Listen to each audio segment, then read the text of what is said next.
Second topic is relief. Broadly speaking, India can be divided into four main physiographic divisions. First one is the Himalaya and associated mountain chains.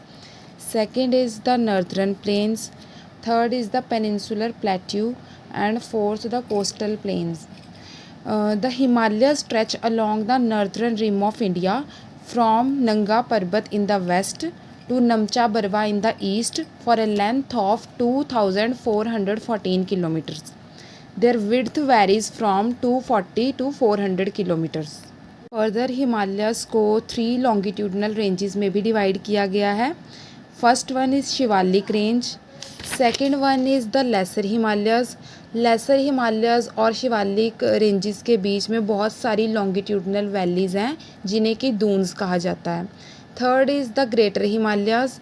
Greater Himalayas में काराकोरम, जंस्कर और लद्दाख जैसी ranges आती हैं और इसमें perennial rivers भी आती हैं जो कि सारा साल बहती हैं. फर्दर मोर जोग्राफिकल लोकेशन के आधार पे हिमालयस को 3 डिस्टिंक्ट रेंजेस में डिवाइड किया गया है. पहली है the western Himalayas between the Indus and the Sutlej. Second the central Himalayas between the Sutlej and the Teesta. And the third is the eastern Himalayas between the Teesta and the Brahmaputra. अगला है पेनिनसुलर प्लेट्यू. पेनिनसुलर प्लेट्यू है इंडिया का सबसे पुराना पार्ट है. इसकी शेप है ट्रायंगुलर और इसकी जो अपेक्स है वो साउथ की तरफ है.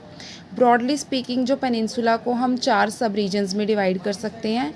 First is the central heartland, second the peninsular interior, third the western Ghats and fourth the eastern Ghats. Fourth आता है कोस्टल प्लेन्स. कोस्टल प्लेन्स हैं वो पेनिनसुला को उन्होंने 3 तरफ से घेरा हुआ है. जो ईस्टर्न कोस्टल प्लेन है वो ब्रॉडर हैं वेस्टर्न कोस्टल प्लेन से. अगला टॉपिक है ड्रेनेज का.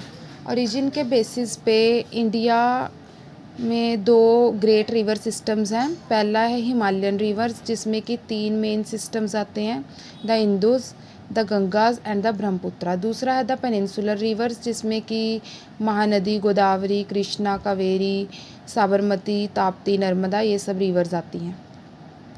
अगला टॉपिक है क्लाइमेट.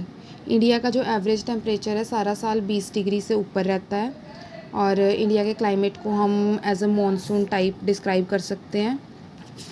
इंडिया के क्लाइमेट को 2 फैक्टर्स अफेक्ट करते हैं. पहला इंडिया की लोकेशन, दूसरी है इंडियन ओशन की लोकेशन.